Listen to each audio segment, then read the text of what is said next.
Hello, everyone. My name is Gus, and in today's podcast episode, I have a very special guest. Reese is joining me today, Reese Molby. I'm super excited to have you, Reese, just because I think that you make great content. And if you're if you're looking to develop yourself in any domain and just become a better person overall, I think Reese is a great guy, has great advice. So, yeah, thank you so much, Reese, for attending today's call. He's only 20, by the way, even younger than me, because I'm 22. But yeah, I'm excited to have you, Reese. How are you doing? I'm doing wonderful today. Thank you very much for having me on. I really appreciate it. Once you reached out, I was super excited. So, yeah, really happy to be here. Thank you for the introduction. Awesome, man. Thank you so much. I wanted to ask you first of all, for people who don't know you, can you maybe introduce yourself a little bit and tell a Yes. little bit about what you do and for. Yeah, of course. So, I am Reese Molby, as you said. I've really just been diving into health a lot lately, and now that's kind of shifting into just overall like well-being, feeling good, or well-being, feeling good, connecting to yourself, living with great energy, so that can go back into your day. So I've really experimented and researched and created content on a lot of different things over the last. It's been a little over 3 years now, and it was all like a little bit random. And then I kind of found this like underlying pattern beneath it all that was like all of these things make me just want to feel good. I want to feel better in my days. I want to have some energy. I want to have excitement and enthusiasm. I want to be focused. I want to be present. All of those things are like, yeah, I just want to feel good. I just want to live life. Because really it's that simple. Like let's just live a good quality of life. And I've really enjoyed that. So first it was like I wanted to be like a creator, like this big title, looking up to Dan Coe, like a lot of people did. And I was like, okay, well, I need to focus. I need to write. How can I focus? How can I be the most productive that I can be? So I studied like the focus and the productivity tactics and flow psychology, things like that. And then that got me into health a little bit. It's like, okay, well, if I'm getting better sleep, then I can focus better. And if I'm going outside and getting sunlight and resting, then I can focus better. And then I was like, wow, this like sunlight, sleeping good, not waking up exhausted feels really, really good. What else can I do? Um, I was in the gym a little bit during that time. I started taking it a bit more seriously, and then I started like learning about whole foods and nutrition, and that got me down the rabbit hole of learning about toxins and all of the toxic things that are in life. And I don't mean to fearmonger because that just goes against the goal of feeling good all the time. So I don't want to fearmonger. But like I just learned that there was toxins in everything, and this can hit people really hard. So I won't like list it all unless you want to go into it in a little bit. But like toxins in the food and the clothes and the air and all personal care products, just a bunch of things like that. And so I started really getting into detox and making sure that there was no toxins. And I realized like, hey, that made me feel way better. I was sleeping better. My mood was more stable. I had more stable energy throughout the day. I wasn't just crashing like crazy. A lot of different things there. And then that eventually, well, and it tied in with all of that. I was getting into like spirituality and the self, destroying limiting beliefs, being all that I can be, peak performance, connecting with myself, connecting with God, healing like past programs that have come up and realizing like, hey, these are not my thoughts. These are just programs that have been with me. All of that stuff and a lot more that I'm sure is just not at the top of my head right now all kind of went through the filter of like, hey, I want to feel good all the time. I just want to live a good life. So, yeah, it's really as simple as that. That's where I'm at right now. Oh, these are some amazing topics that you brought up, Reese. Honestly, I'm glad that you started the introduction with that. Um, yeah, so obviously health is like one of your big domains of expertise, I would say. Yes. So perhaps we can get started with that. Um, can you tell me a little bit about your health journey? So how did you get started into health, like what made you decide you niche down into health specifically, and perhaps what has your journey been like in terms of improving your health? Because for the people who are listening, the first time we met, it was on an energy audit call that you provided with your community. I'll probably link your community below. But anyway, I noticed that you really had good energy. Like that's why you know someone is practicing what they preach when they give an energy audit and they are doing it with really good energy. So yeah, man, tell me a little bit about how you got into health, your journey so far, how you got into such a great energy state, honestly. Yeah, thank you. It started with like getting into health was like this peak mental performance, and I realized like, okay, my health is a part of this. So that's kind of was the intro, like I mentioned a little bit. But once I got into it, there were so many different things. Like everybody has something to say about health, and I was like, okay, this is a lot. This is confusing. It's complicating. It's not made to be easy. And looking back at it now, I don't really like that. If health is difficult, it's no longer sustainable, and if it's not sustainable, it's probably not true health, because health is a lifestyle. I don't think it's not as much of an interest. I think a lot of people come at health from well, especially creators. I'm more referencing creators.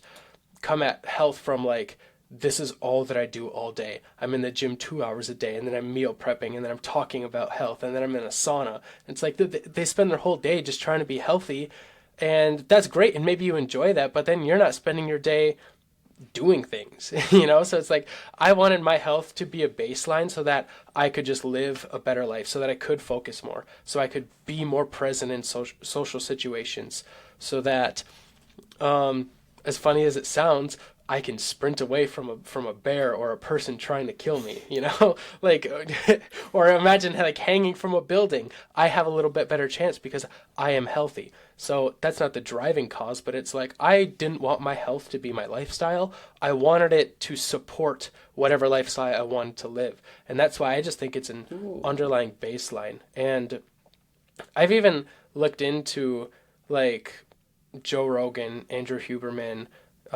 Tony Robbins, like a lot of these big guys, like you think all of them are super into health, even if they don't talk about health all the time. Like health is the baseline of their foundation that lets Tony Robbins be the greatest coach and write lots of books, or make Joe Rogan be able to host the biggest podcast in the world, because they are healthy. They wouldn't be in the same state that they would be in. So I lost track of the original question a little bit, got a little bit sidetracked. But so I saw all of this and was like, okay, people just complicate this way too much. So I kind of came at it from a frame of like, okay, I'm just going to experiment from this. I'm not going to take what this person says as true. I'm going to hear it and I'm going to try it for a little bit and notice, how do I feel when I do this thing? How do I feel when I sleep from 10 a.m. to 6 a.m.? How do I feel when I sleep from midnight to 8 a.m.? How do I feel when I sleep at 8:30? Because I was doing that. I just experimented, and I wasn't afraid to pivot and say like, hey, this doesn't work for me, or hey, maybe this works, and I'm going to try something a little bit different. So I use sleep as an example, but same with fitness, same with getting sunlight, same with exercise, same with nutrition, especially. That's a big one because everybody's bodies are very different. But just finding all of these things, because health is such an echo chamber of everybody saying everything. So I experimented what works for me, and now I share based on what made me feel good. I'm not sharing what's going to get you like peak optimal health with nutrition. I'm not really sharing what's going to get you the biggest muscles. I'm not going to, I'm just not sharing those. I'm sharing what has made me personally feel really, really good. And that has been going out in the sun, eating whole foods like 90% of the time. I had a cookie this morning and it was delicious, and I don't really care. I'm not beating myself up about it. So I just stick to whole foods like 90% of the time, good, clean, basic toxin removal stuff.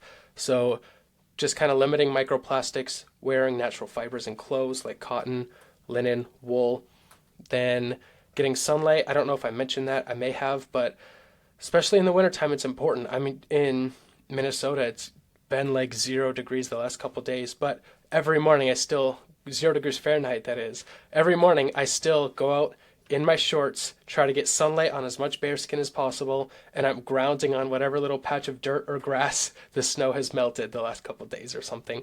So, really just getting these basic fundamentals, and then that along with I do daily breath work, regulate the nervous system, time to just connect with myself. And then after the breath work, I typically meditate just to go inwards, give myself some stillness.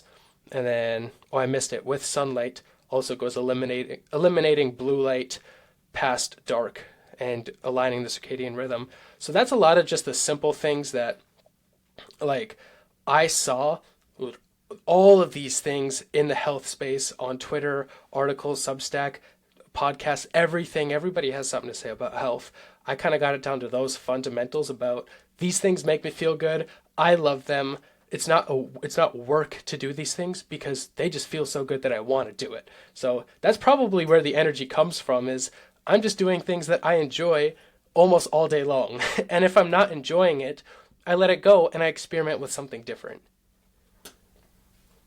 Wow, that's awesome, man. I definitely agree with you. Like, there's a lot of people who have like a lot of advice about health, and there's so many different pieces of advice, especially about diets, about exercise, about well, not necessarily sleep, because like a lot of people agree that sleeping like Yeah. good hours and the same time is like the most fundamental thing.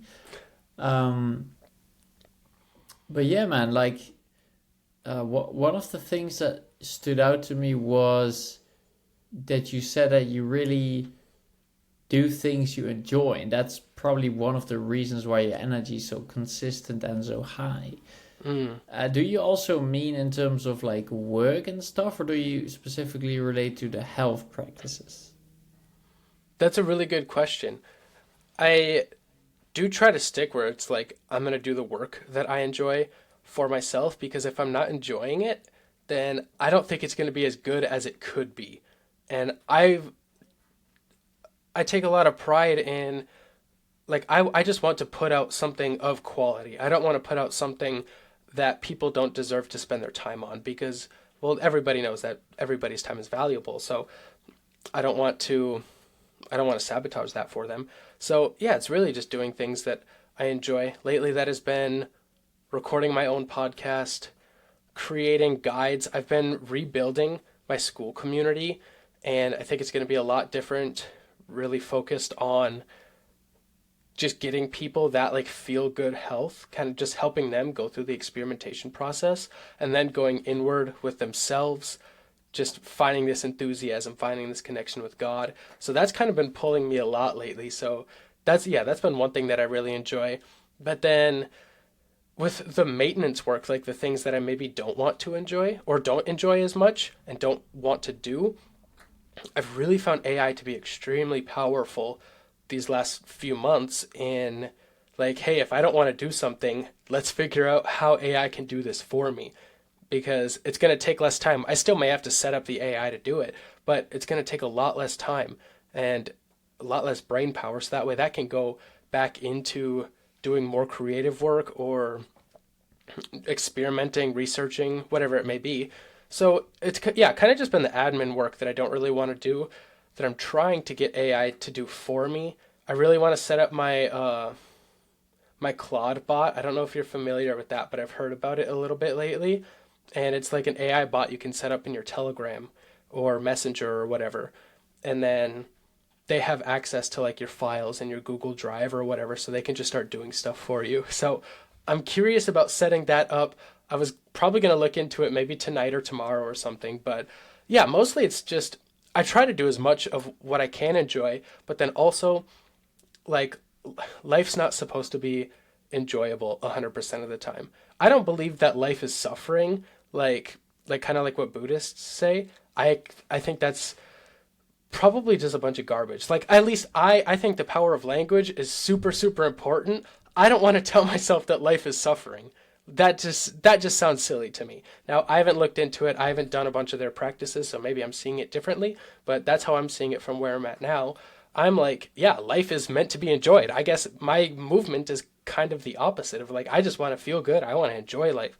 So when things do come up that I don't want to do, sometimes I get like a bit pissy about it or crabby. I'm like, I don't want to do this. This is not worth my time or whatever. And that's where the more connection with God and these spiritual tools and just kind of these little centering practices you can come back to get that gratitude back into your life. So then the things that you don't want to do are okay. And you can be present and you can be with yourself and you can be just within the world doing those things from an okay state. So yeah, that's where I'm at right now. Wow, man. Yeah, that's honestly awesome. Yeah. Um, I feel like one thing which you said a little bit before relates to the fact that you were experimenting with quite a lot of Mm. things. So that's something which I have done myself as well, uh, quite a lot. Um, what kind of things have you found that work best for you? So you already mentioned like the fundamentals of like sunlight, breath work, meditation. Are there any specific things that you noticed are like really giving you most of your energy? So like Mm. 80-20 stuff, 80-20 stuff. Yeah. That's a super powerful question. The first thing that came to mind, maybe not like the answer that you were expecting, and maybe more will come to mind as I just start yapping about it too, but is in just enjoying a slower morning. And this is something that I've not really done until like the last maybe 2 weeks. I've been giving it a little bit more attention. So I'm experimenting with this right now. I'm in the process. So you're hearing it here first.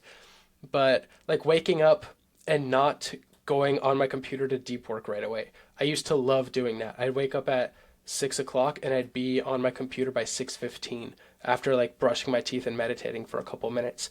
So I tried that for a little bit and I just naturally stopped doing it. I naturally felt myself wanting to sleep in more till like 7 or 8:30 some days. So I was like, okay, well, something's not working. I didn't resist it. I didn't try to wake up at 6 a.m. every single day and then beat myself when I didn't. I was like, this is what my body's asking me for. I've tried waking up at 6 a.m. I just naturally want to sleep in, so I'm going to do that. And now it's like, okay, I just want to wake up to see the sunrise. So I'll do that, go outside in the shorts like I mentioned a couple minutes ago, and then come back in, maybe just do like a little thing like clean off my desk or pick up what's in the bedroom or tidy up the kitchen a little bit. Just really being slow and conscious, not thinking of anything as a chore, but like, hey, I'm just doing this. Just pacing around the house a little bit, looking out the window, seeing how it is outside. Still waiting to drink coffee, usually 2 hours if I can, because I know I'm sure you know this, but yeah, drinking coffee right away does not help you wake up naturally at all. And it's probably the reason that you crash at like 2 p.m. If you are getting the afternoon crashes, just hold off your coffee like 2 hours. So I don't drink coffee right away either. And then that's also like not a stimulant. Like, or I also don't have a stimulant because coffee is a stimulant. So I don't have that. I don't even look at my phone. I turn my alarm off. Usually, or sometimes I don't even use an alarm, but don't look at my phone, keep it face down. And I'm just being. Like, I'm just enjoying. I'm thinking, like, wow, what would I love to do today? What would I love to do when I open my computer? Who would I love to talk to? Like, naturally, just kind of giving myself that space where I'm not immediately just flooded with dopamine of like coffee and phone and social media and getting deep work done. It's like this very intentional, slow time. And some mornings I'll even just have my journal sitting out in the kitchen. So when I'm walking around and I'll just see my journal face open, I'll write a sentence or two that I'm thinking, set the pen down, just pace, do my thing, like literally just being. I don't know how more to explain it than that. That has been, gosh, it feels amazing when I do that. I've loved it the last couple mornings.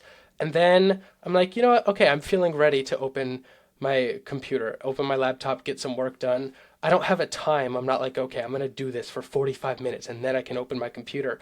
I'm just letting myself naturally flow into deep work. And I'm sure some mornings that time period may be like only 10 minutes and then I'll get into deep work. Some it might be an hour and a half. Some I might forget to work and I'll do it in the evening. Who knows?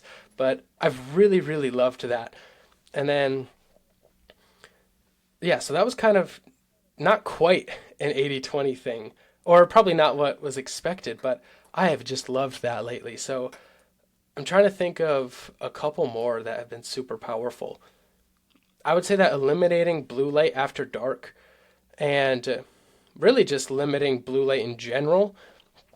Artificial blue light, I should say. The sun gives off blue light. That is good. You still need that.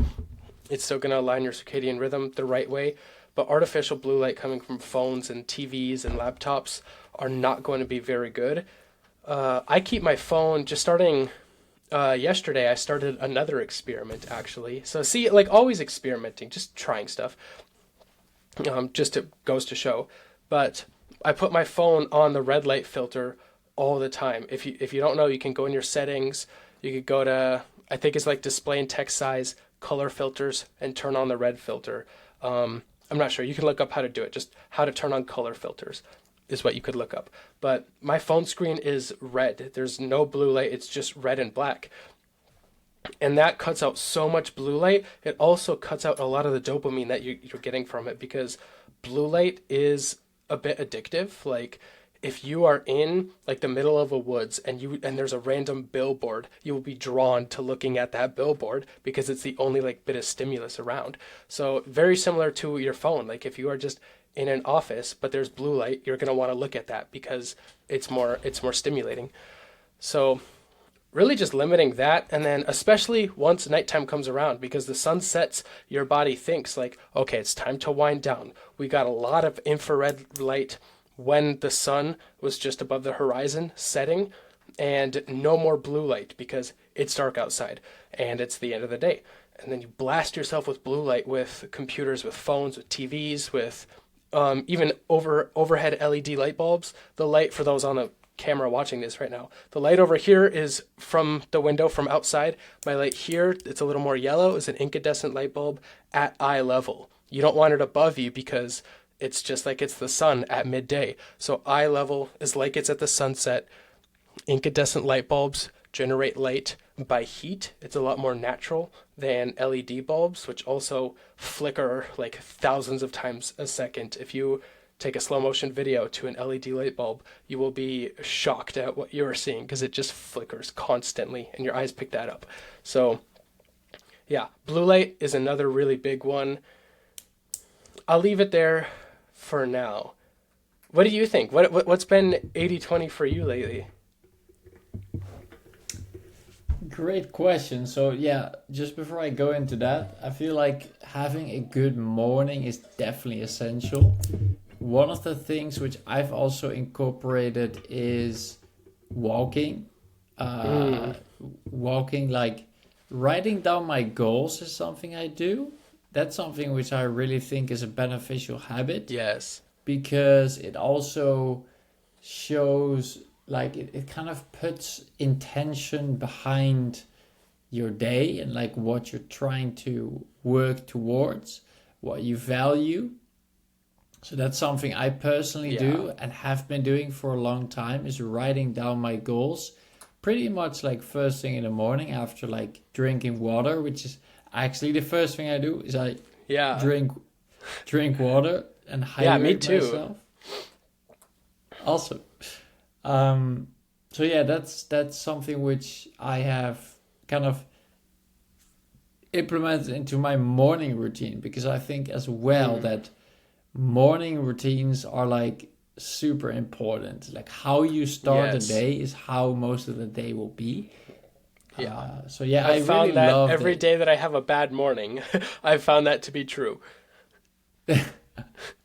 One more thing, Yeah. I do a little bit of lymphatic exercises, just like some hops, moving my body, shaking a little bit, and stretching. That's another thing that I do in the morning, every morning. Feels so amazing. You do not know what you're missing out on with stretching until you start stretching every single day.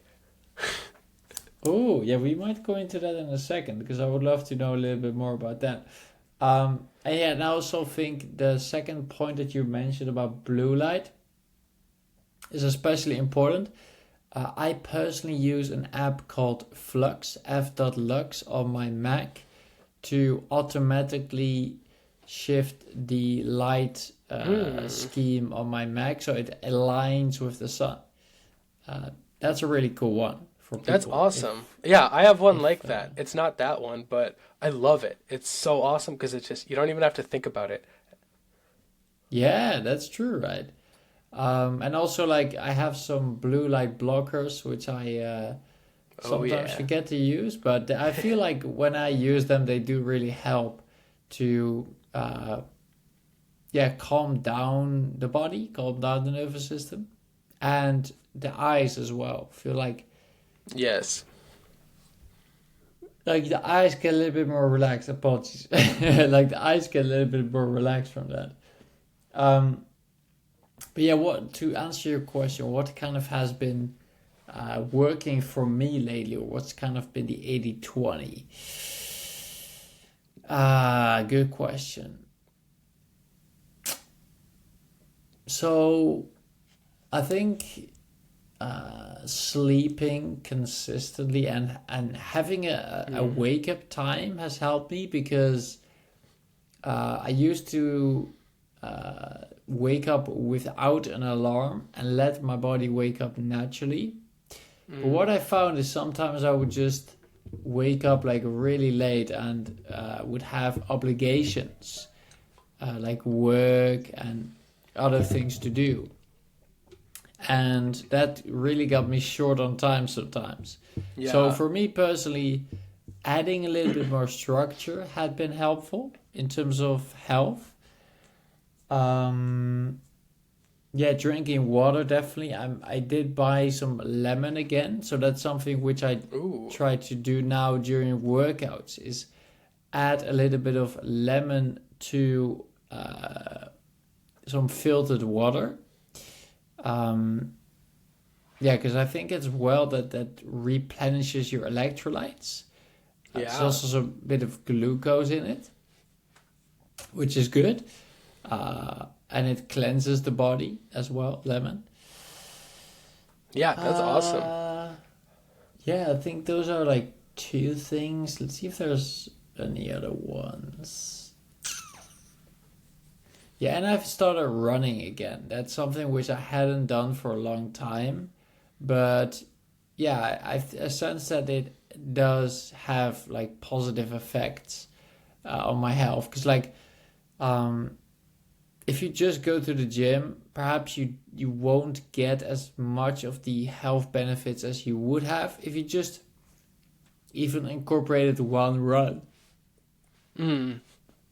So that's really been helpful for me. Um, Yeah. I think it's super underrated to do multiple forms of exercise. Like, yeah, lift weights, like stretch and do yoga, try Pilates, try running, try sprinting. Like, just do all of it. I've done all of it. yeah, man. And I wanted to ask you about the stretching and maybe as well like which type of exercise do you enjoy most? Mm. That's kind of been another experiment for me lately. Is I was for the longest time I was in high school football, so that was like you were expected to be in the weight room. I went like 3 or 4 days a week at I think it was like 6 in the morning or something before school, and yeah, I would work out with a football team. So that's where I learned to lift weights. So I didn't love it though. I did not like it, and I think that was just because I was being told what workouts to do by the weightlifting coach.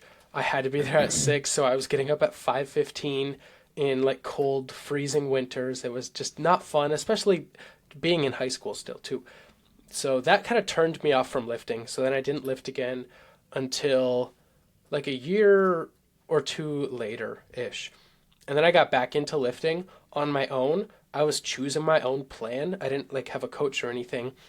And that was just fun for me because I got to experiment. I got to try these different workouts. I got to learn. And I was actually seeing progress because I enjoyed it. And I think a little bit of that progress came just because I was having fun. I think that if you were doing something from a state of just having fun and enjoying it, you will see more progress.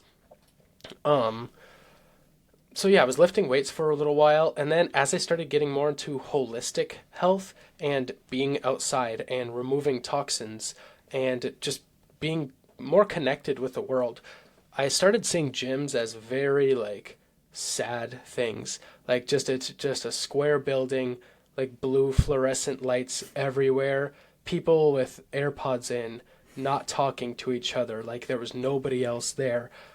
Just robotic people. And I definitely grossed myself out about that. I was like, oh, this is horrible. I don't like it. So I will say I was far too in my head about that, but that's how I was feeling. I canceled my membership, stopped going, and I wasn't working out very seriously for probably like a year. I would do maybe one workout a week that was pretty short, just with at-home stuff or body weight or maybe running sprints. I do enjoy running sprints. In fact, there was a time that I was sprinting like in the summertime once every day. A couple times I did twice a day, probably like 4 or 5 times a week. So I was really, really enjoying sprints, and I love those. So wow. I'm excited for summertime here again, so I can just get out and sprinting and not worry about ice on the roads and all of that annoying wintertime stuff. But yeah, so I stopped working out, and then it was only like 3 or 4 months ago, I think, I felt called. I was like, I need to move my body again. I have built up tension that I just need to release and get out. And I want that. I want to get stronger again. I want to improve my mobility. So that's where the stretching came in. It was like I just knew these basic stretching again from learning it like in high school football when we'd warm up before practice or games. So I was just doing those like basic stretches and was like, wow, this feels really, really good. And I've done yoga a few times with my girlfriend. Like we just put on a YouTube video and follow it. So I picked up a couple like yoga poses. So now I spend like 5 or 10 minutes stretching every morning and maybe once or maybe twice throughout the day again, just because I love it. I think it feels so good. And just the most basic poses, but actually giving myself the time to do it. So I can spend 10 to 20 minutes a day stretching just because I want to and because I have the basic education. I don't do anything advanced because I just haven't learned it yet. But where I'm at right now, I don't need that. So I've been getting more into mobility, and then with that, feeling called to move my body again. I was like, okay, yes, I do want this. I still do not feel super called to a gym. First, a couple months ago, I was living in my van, so I didn't have like one gym location, and also money was pretty tight because we did not plan. So I was like, okay, I can't really afford a gym membership, which I knew I could. If I really wanted to, I could have. I don't think that's ever much of an excuse, but I was like, I also just don't like the gym setting. That's not how I want to do it. So I took it into my own hands as an opportunity to experiment again. It's like, okay, let's see, how can I work out that's not traditional, that I will enjoy? And I bought a resistance band. I bought a kettlebell, and I was like, okay, this is what I got. This is what I want to work out with. And I started learning all of these new like kettlebell workouts because I had never done anything with a kettlebell before. And it's a whole world. Like I've barely like put my toe in the water with kettlebell training. But it was just all of these new things that came up. And then I was learning about just new training philosophies of not like the traditional, like do a compound lift and then target 1 or 2 more muscles, split it into like a push-pull day or arms legs day or something. It was like, that's a very traditional way. And I did that and I got results from it. Like I would say that I'm fairly strong because I did that. But I learned just this whole new training philosophy of like, you can just target whatever you want into like mini goals. Like if you want to, for the next month or the next 2 months, because I think beginner's gains are like a real thing. Like when you first get in the gym, you get more muscle and then it's harder to grow after that initial period. So it's like you can kind of leverage that a little bit and say for the next 2 months, like, hey, I'm going to target my shoulders. The next 2 months, you're like, okay, I'm going to target like my explosiveness, like how fast and how strong, how explosive can I be? And then the next 2-3 months, you can target like your legs, or the next 2 or 3 months, you can target your like rotation and your core a little bit.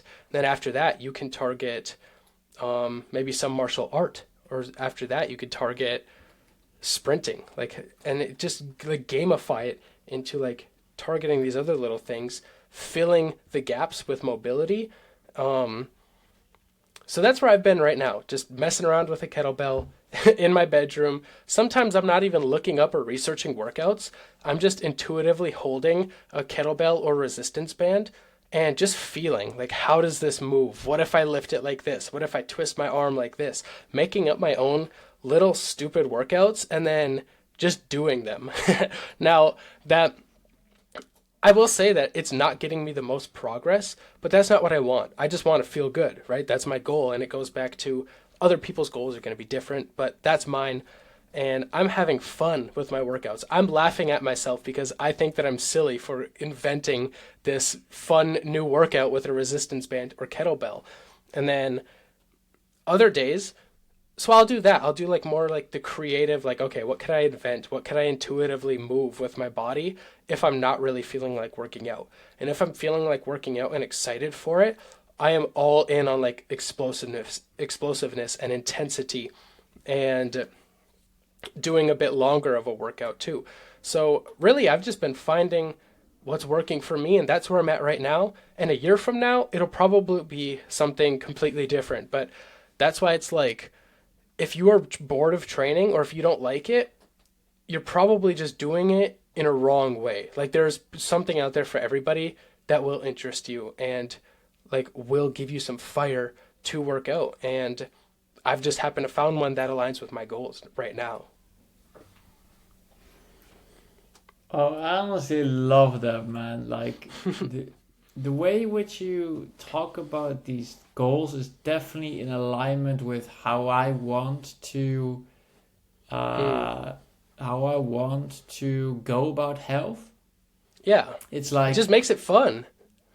yeah, but not only that, but like every body is different. Hmm. So yeah, in terms of exercise, but also in terms of nutrition, like it's very individual, and I feel like health is very individual in itself as well.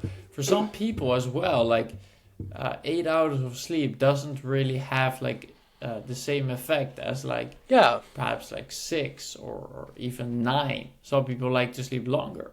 Hmm. Um, so yeah, thank you for sharing that, man. Like just hearing you talk about these topics uh, kind of tells me that you are working in like the right space. I don't know how Mm. you feel about that, but um, next I was interested to know about goals, because I love goals, Yeah. especially setting goals, achieving goals, talking about them. And in terms of health, for me personally, some of my health goals are to have good energy and yeah, feel good as well. That's kind of like an overarching goal. So, what are some health goals for you? And maybe do you have like specific goals? Like, for example, I want to hit like a 10-kilometer run or 20-kilometer run, Mm. or I want to, I don't know, do like a 72-hour fast or like a 5-day fast. I don't know. Yeah. What kind of goals do you have? I That's a really great question. I would say that yeah, my goals definitely align with yours of like I want to feel good all the time, just amazing energy. Like, let's go. That's like the overarching, like that's the North Star. Everything else like kind of funnels, gets me to that one thing. Other than that, I'm not the greatest with setting goals, to be honest. Um, I do see fasting in my future, like experimenting, trying that. I've never fasted more than just a day before, and I think I've only done it once. But yeah, so I see that in my future, but no really big goals. But I think in the sense of just like the self, like overall, maybe not so health based, but just like continuing to learn and experiment and iterate. Like, I don't want to find something that work. I think that I would prefer to experiment with what might not be ideal than find something that works and do that forever. Because personally, I've just found that the experimenting and the researching and the trying things is a lot more fun. And I just want to have fun. And I know that as long as I'm doing something, then I am progressing and moving forward. So yeah, I guess the one big goal for like feel good all the time, let's get the energy, like let's just live a great life. And then the second goal is like to constantly be moving forward by just doing something. But yeah, otherwise like with specific health goals, I've never been super clear or strict with. I've just kind of followed what I've been feeling in the moment, and that's worked for me up till now. And that's not to say that I'll never have goals. I'm sure that there will be goals someday, or whenever something comes into my awareness, like I could definitely see myself wanting to run a marathon and having so much inspiration behind that, and like, okay, this is the mission, I'm going to get it done, or do a 7-day fast, or like lift a certain number of weight for a workout. I think I could see that coming into my future, and me like making that the mission, and that would just kind of be another experiment. Like, okay, I have this goal, now I'm gonna experiment, how can I achieve this goal the best that I can be. So yeah, none right now overall. Gotcha. Yeah, I Yeah. feel like even the topic of goal setting is very individual. Some people Yeah. like to set very specific metric based goals, so like this amount of weight, this amount of weight in the gym or body weight or something else. Mm. And other people like to perhaps set a little bit more abstract goals like high Yeah. energy or feeling good or even awareness. I So do yeah, think that's that that's the more metric based goals work for so many people because it's inspiration and because it's super super clear. They're like, okay, yes, I want to be at this number of pounds. I want to weigh this much weight, or I want to lift this much weight, or I want to be able to run for 15 minutes straight, or whatever it may be. They're like kind of the metric based kind of create a game out of it, and it's like all of a sudden it's like numbers and gamified, and that's super what do you call it, dopaminergic, like just like releasing dopamine, and you're like, okay, I'm progressing. Whereas kind of where I'm at right now is like, because I'm just genuinely enjoying so much of what I do, those metric based goals haven't been needed to drive me to do that as much. That's just my take though, but certainly if metric goals work for you, or if abstract goals work for you, do what's working because it's working. Why not? Yeah, for sure, man. That's something I agree with. Like, if something is working for you, then definitely Yeah. proceed with doing it. Yes. Um, Sweet. So, yeah, uh, health is very individual, of course. Perhaps something we can dive into next is like, what kind of things have you found to be effective in terms of your nutrition? Because you said that it was quite big. Um, yeah, Hmm. and as well, who did you learn about nutrition from? Because I know that you have learned quite some things from, for example, Jack Moses, who I also have had on a podcast, as well as Nick Sweeney, who I Hmm. haven't had on a podcast, but he's quite a big creator. What are some people that you have learned specifically from related to diet, or perhaps like books or? Yeah. Jack has been great for Jack Moses, like you said, has been great for peak performance and productivity. Nick has been great for kind of just the more holistic health stuff. And with that, I've researched a lot on my own about diet, and I don't really know what names are coming to mind. I think it's just been like I mentioned kind of earlier on in this recording of like there's just that health like echo chamber out there, and so many people are saying so many different things. I would just take one, I would experiment with it, say, do I like this or do I not like this? And then keep doing it or leave it be. I would say that for recently that I've dug into Noah Ryan's work a lot lately, especially revolving around nutrition and metabolic health. I would say that's kind of something that I've dove into a bit more lately. Ray Peat a little bit. I've not dove into that rabbit hole a ton, but I'm definitely familiar. I've dabbled in his work as well. But I would say that a lot of my nutrition takes, right now at least, have been like I want to optimize for metabolic health, because when your metabolism is working at the best that it can be, you're then able to not eat perfectly for metabolic health, because whatever junk that you might be putting in, your metabolism's able to deal with, and it's able to handle that and go through that faster. And then also you can, I haven't experimented with this a ton yet, I have a little bit, but you can then overload on nutrients. You can I think I remember hearing Anabology. He's somebody I've looked into for diets a little bit too. Him saying that at one point he was eating like 4 or 5 thousand calories a day, and he was like losing or maintaining weight just because his metabolism was working so fast. So with eating that many calories, you can then like pack in so many extra nutrients. You can then have like just more food than a normal person, and if it's quality food, it's going to be so much, you're getting so much more nutrients than you can get. That's just impossible to get that if you were eating 2,000 calories a day, because your metabolism is working so fast that you can just eat more, get more nutrients.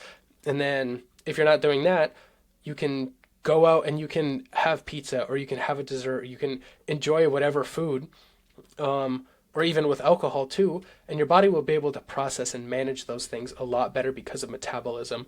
So for me, that has been like a more carb heavy diet. I do not think that we should be afraid of carbs, and I know that a lot of modern diets are, and I really haven't found a reason why. They just say to like eat less carbs or to not eat carbs, but they never explain why. And I guess I should say the difference of like I would not be eating pastas or like store-bought breads. I would be eating fruits, rice, like homemade or local sourdough bread, things like that. The carbs can be very, very different sources, so that's important to clear up. But that's where I've been at. I've practiced with fruit or sugar until noon, which is very heavily influenced by Noah Ryan and Anabology, of like just having a carb heavy morning that's all super, super easy to digest. So you are kind of mimicking the state of, what do you call it? I'm losing the word right now, but you're kind of mimicking intermittent fasting, because you're not giving your body tons of food. You're getting it super easily digestible food that is also giving you energy, giving you nutrients. That's like up regulating your metabolism, and then splitting up your carbs and your fats in meals, because your body uses two things for energy. It's using sugars, like it's using glucose, or it's using fatty acids. And glucose is from sugar, is from carbs, and fatty acids are from fats. It can only use one of those at a time. So when you're getting both at once, it's just confusing your body. It doesn't know which one to use. It takes glucose first, and fat gets stored because it can't take both at once. So if typically in your meals, if you just split it up with having high carb and low fat, and then having high fat and low carb, you just split up, don't have fats and carbs together, your metabolism's going to upregulate. Your body's going to know what to use as energy, and you're also going to be storing less fat. So I also think that's phenomenal for people who just want to lose weight, as well as like stop confusing your body. And then, so that's kind of into the metabolism a little bit. Other than that, like just basic nutrition, like what I tell people if they come to me who've not really dabbled in nutrition before, or they want to but think it's super super confusing or difficult, and I hinted at this earlier, is like just 90% of the time eat healthy foods, 10% of the time eat whatever you want. Because first, that kind of breaks the mindset of like following a diet, because diets suck, because a lot of them are restrictive. So it's first it's resistance, and what you resist persists. So if you are still resisting something, that it's just going to keep happening. You're going to keep resisting it, and then you're going to break the diet and you're going to binge. Or even if you don't binge, even if you have one meal that doesn't fit with a diet, you start feeling like shit because like you broke this diet that you weren't supposed to break. And it's literally just an arbitrary like, eat these foods, don't eat these. It literally means nothing other than a post that you read about it. So yeah, I'm not a fan of diets, but I am just a fan of eating whole foods, single ingredient, homemade, non-toxic. Like really just the simplest things, like it's really just like eat food, don't eat things that aren't food. Like the processed packaged things in the food aisle, like the candy bar or the chips or whatever, like that's not food. Like look at it. It doesn't look like food at all. It doesn't look like something that would grow or come from nature. So it's like just eat things that are food, that have come from the earth, that people ate 100 years ago. Because even 100 years ago, we didn't have all of these crazy things that we do now. And with the 10%, with the 90%, 10% rule, it's okay if you want to enjoy a snack that the modern world has told you that you loved. Love that, man. How intuitive are you when it comes to diet? I'd say extremely. I do not track that 90%, 10%. I've never tracked any macros, any micros. I've never done any like tests or any blood work or anything like that. I would be open to, because they're all experiments. I'm very open to experimenting, as everybody knows now, I'm sure. But definitely, of like, I will just ask myself, like, hey, do I need kind of like a sugar till noon or a fruit till noon day today? Do I need to like give my metabolism that boost today? Or like, hey, am I feeling like I need a little bit more fat today? Or do I feel like I need more protein today? Or I have like, I don't even know, maybe 10 or 12 supplements on the counter, and I don't take them all every day. Sometimes I take one or two. Some days I take all of them, and some days I take two of each, like extremely Wow. intuitive. I will just, I will literally just ask myself, like, hey, am I feeling this today? Sometimes I don't even need to ask. Some days I'll wake up and I'm like, I want eggs and Greek yogurt. And some days I wake up and I'm like, I want fruit. I want a pear, or I want an apple. Um, so it's like when you ask yourself, your body will answer if you ask it. The issue is that a lot of people just don't ask it. So yeah, extremely intuitive with almost everything. And I just had another idea while I was talking there, but I lost it. But that's all right. It might come back to me. All right, amazing, man. Yeah, I feel like, especially because health is so individual, being intuitive with it is probably very beneficial. Of course, for sustainability, I think. Whereas, like, if you want results, if you are overweight, or if you are really skinny, like if you want to put on a lot of muscle or lose a lot of weight, you maybe don't want to be as intuitive, and you want to be a bit more structured or systematic around it, because that's your goal. But like I've said a few times, my goal, like feeling good all the time, it's like I'm just going to be intuitive. I'm just going to do what works for me in the moment. So yeah, it definitely depends on your goals. But yeah, as you've said too, it's going to be different for everybody. So figure out like, what is your goal? What do you want? How do you get there? You can ask your body then too, like, okay, how do I achieve this goal that I want? Yeah, the body is a very powerful, yeah, reflection almost, Because so like vehicle. yeah, because overall you are practicing your health and you are bettering your health for your body. It's not really for yourself, right? Like you think like the self, we are just fine without our bodies. Like if you get like spiritual about it, like we're just like souls or consciousness floating around, whatever it may be. Like we don't really need our bodies, but our bodies allow us to function better in the physical world, which is extremely important. So yeah, we are taking care of our health for our bodies. So it will have the answers for you because it wants you to do it the favor of being healthy. That is a very strong point. Yeah, that's something which I wanted to pivot into next.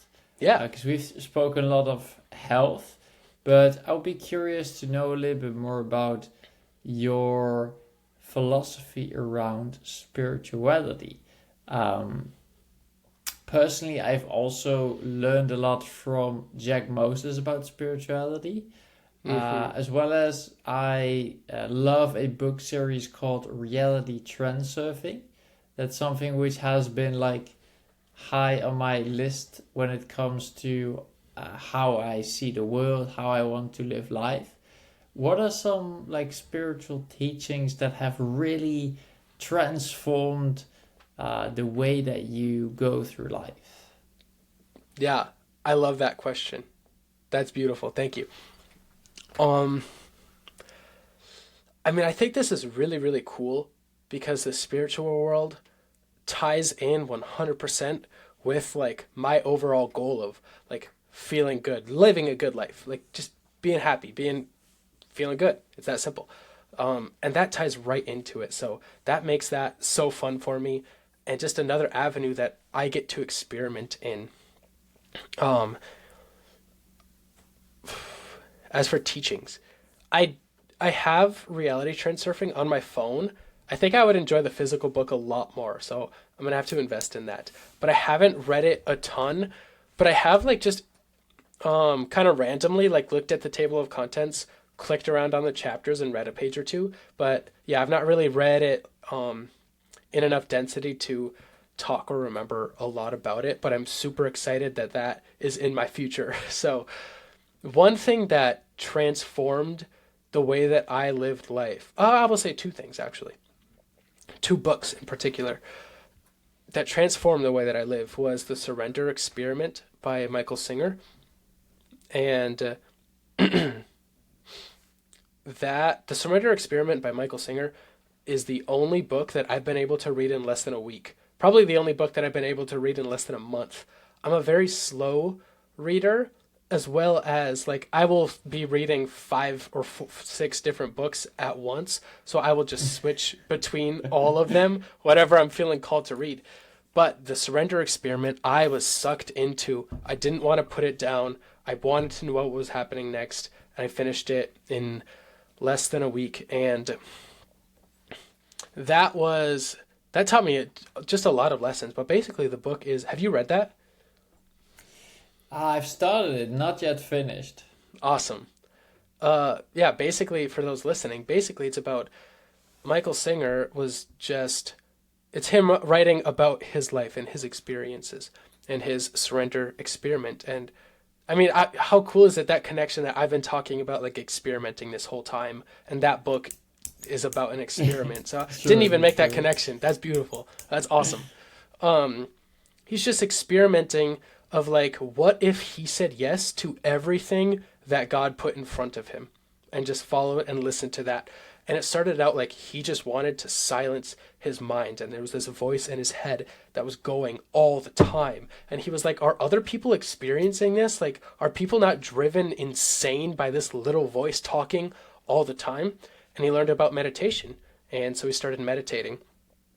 And the more that he meditated, the more that he said yes to what God brought in front of him, the more just miraculous and seemingly random opportunities just were put right in front of his face without him having to put himself out there or try too hard. Like everything just worked itself out. And all of these different things. It's not a boring book at all. So that just goes to show all of these beautiful, like divinely orchestrated things that happened. And that opened me up to not being afraid of what God is giving me, whether that's in the form of emotions or people showing up in my life or opportunities, just not being afraid and saying yes. And that has shown up in, I mean, probably thousands of moments in my life where I remembered that book, or I remembered to trust myself, or I remembered to trust in God to do that thing. And then my life would not be where it's at right now if I had not read that book. So I'm also partway. One of the, I think, 4 books that I'm reading right now is Michael Singer's first book, The Untethered Soul. I've been enjoying that too. I like Michael Singer's work because I love the way that he uses these analogies that make these like deeply spiritual or like inner work concepts just make so much sense, because he just uses these like really like human everyday analogies. Just the flow of his writing I've really enjoyed. So yeah, Michael Singer's been amazing. I've also listened to a couple of his lectures. That was a couple of years ago, so I don't remember a lot of those, but it's always great that I can go back and check those out. And then the second one, I said there was 2 books in particular. So the second one was The Maps of Consciousness Explained by David Hawkins. And I'd heard about this. It was floating around Twitter for a long time, like just seeing the image of the map. So I was a little bit familiar, and it was like, okay, I need to read this book then. And suddenly I understood. This is going to sound like an like outrageous take, but suddenly I understood how the world worked. It just felt like I knew everything when I read that book, because Wow. basically what the maps of consciousness is emotions, feelings, sort of, are tagged to a calibration on a scale of 0 to 1,000. And are you familiar with the map? Yeah, I have seen it. It's like it goes from like enlightenment, right, to like shame or guilt. Yes, yep. I'm looking it up just so I can reference it because I don't want to get it wrong. But yeah, I just for the specific levels. Yes, the bottom is shame, and that calibrates at 20 points on the map of consciousness. And now enlightenment calibrates at 700 to 1,000. And very, very, very, very few people calibrate as enlightened. Those were like Jesus Christ or the Buddha, like big spiritual teachers like that. And he uses examples in this book about like what people at what part of their lives calibrated at what levels. So he tells you like where Mother Teresa or Hitler calibrated. So it gives you a pretty good reference point, and I don't remember those off the top of my head, so I'm not going to share it. But you can imagine that Hitler was low and Mother Teresa calibrated high because because of the people they were. It's that simple. But there was the turning point from low energy, from low vibration, from low frequency emotion or living into high frequency living and positive living is 200 on the map. And at 200 is courage. So once you are courageous, you then move up into positive living. Right below courage is fear, I believe, is pride. Fear is below pride. So it kind of just raises you up this map of, it goes lower than this, but I'll just start here. I don't need to break down the whole entire thing. It would take a long time. But when you are living at fear, like you are obviously scared and you are afraid of things. And then when pride comes around, it calibrates a little bit higher than fear does. So when you start having pride about the things that you do and you're excited about it, you care about it, it means something, you're having pride. And that's a level up from fear, because fear is just being afraid or being angry. And sometimes anger can drive you into being better, into having pride around something. So that's a step up on this map. And there's a bunch of different emotions at different levels on the map of consciousness. But 200 is this really important turning point from negative to positive. So when you're at pride at level 175, the shift into like positive high frequency, like this energetic living that kind of we've talked about here, is having courage. Once you have courage, you are then living in truth. The big divider is like truth is 200 and up, falsehood is less than 200. Because what is false doesn't actually exist. Because if it is not true, it's not real. So it can't exist. So once you are simply living with truth and having the courage to tell the truth, you shift up into this higher frequency and higher being and higher energetic way of living. And from there, it goes up. There's courage, and then neutrality, acceptance, love, peace, enlightenment. So it just kind of keeps going up. But like I said, I don't need to get into it all right now. But suddenly I was seeing like, okay, this thing is calibrating at a very low level because of this thing. And if they were to do this, they could calibrate higher. Or even for myself too. I was like, okay, well, right now I'm feeling a lot of anger. That means that I need to, that means that I am being pushed to move up into pride and into care and caring about what I'm doing. Or sometimes I'm like, okay, I'm not feeling good right now. I'm feeling really poor emotions. What can make me feel better? Well, I know that courage is the point, is the path to truth. Courage is that inflection point of 200. So I know that if I am courageous, I am shifting into truth, and immediately I am in a positive frequency then. So if I'm not feeling good, or if I'm feeling afraid, or any of those low emotions on the map, like fear or desire or anger or guilt or anything, I know that the second that I tell the truth about what I'm feeling or what happened or whatever it may be, if I'm telling the truth, I am in a higher frequency just like that immediately because I'm simply being truthful. Now, that taught me that was kind of long-winded. I'm sorry about that. That taught me that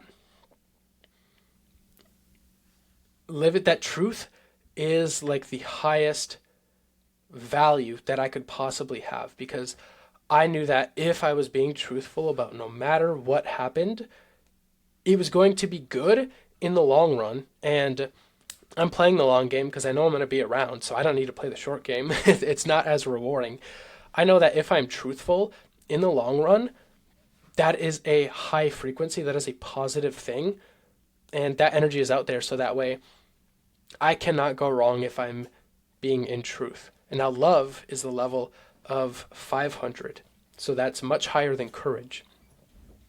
So it's not only like, okay, first let's live in courage, let's live in truth, but next, so kind of the layer that I've been looking at is, okay, like love. How can I live with unconditional love and removing judgment and everything else that goes with just pure love and unconditional love? So that was a big breakdown of like, suddenly I just understood myself a lot more, people a lot more, business a lot more, health a lot more.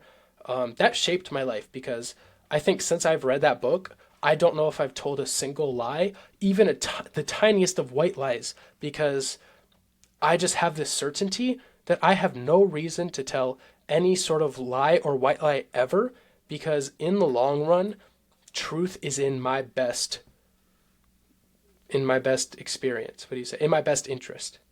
So, yeah, 2 really big books changed everything about the way I live. Wow, man, love your explanation of the maps of consciousness. It feels like that gives me a great overview of not only like what you value, which is interesting to hear, like something to reflect on, because it gives you kind of a map and direction to follow so you can know what choices to make. Yes. But yeah, especially like Maps of Consciousness. I actually have been recommended that book by a friend of mine. Yeah. So possibly should check it out. Yeah, and the Surrender Experiment, I also started that. I think Michael Singer is a very great storyteller too. So if you are That's someone the who big part of likes, it, yeah. yeah, if you're someone who likes reading stories, then definitely give that a shot as well. Um, yeah, I don't know if I have much else to add to add on to that. Like today, I feel like you have shared a lot of wisdom, a lot Mm, of insight, a lot of your personal experience, which I highly appreciate. I yeah. haven't really contributed as much today. To be frankly honest with the listener, like full authenticity right now, I wasn't feeling very good at all. To kind of play into your point of truth a little bit.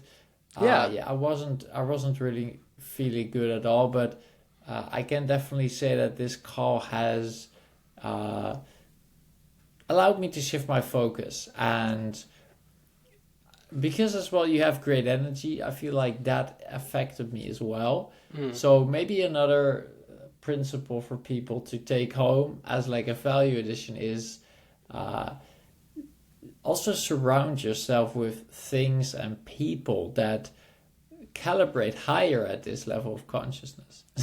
So yeah, yes. because I wasn't feeling as good, and Reese is definitely higher up in the map of consciousness right now. That lifted my state. Yeah, to be honest. So I'm really grateful for that, man. And thank you so much for making the time for you to come on this podcast. Um, Before we wrap it up, Reese, is there anything finally you would like to perhaps bring up or even ask me or uh, like explain or mention to the reader, to Mm, the listener? yeah. First, I think that beautiful that you were able to step into truth. And it just goes to show like, hey, there's nothing wrong with what you were feeling, and then being truthful about that proves it. It's like, wow, yeah, everything's completely okay.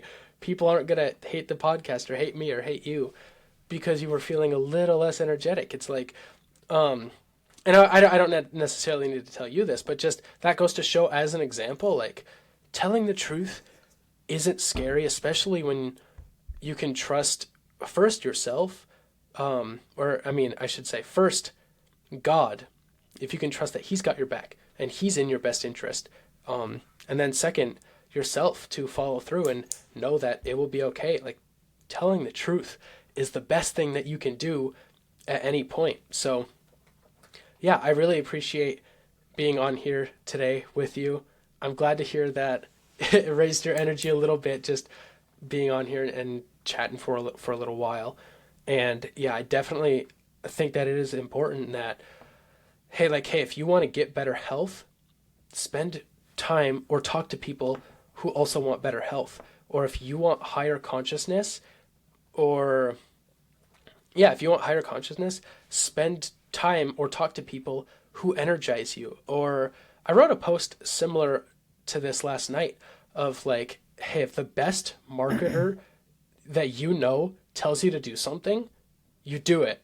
Even if it's just as an experiment, or if the best like healthiest person you know tells you to eat something, eat it just as an experiment because like they are where you want to be at. So I'm tying that in with like know what you want, find the people that have that already, and emulate and experiment and surround yourself with that archetype of people, and that will absolutely skyrocket you toward that goal of whatever you want. And I found that to be extremely true when like I've always been into spirituality a little bit. And then I went on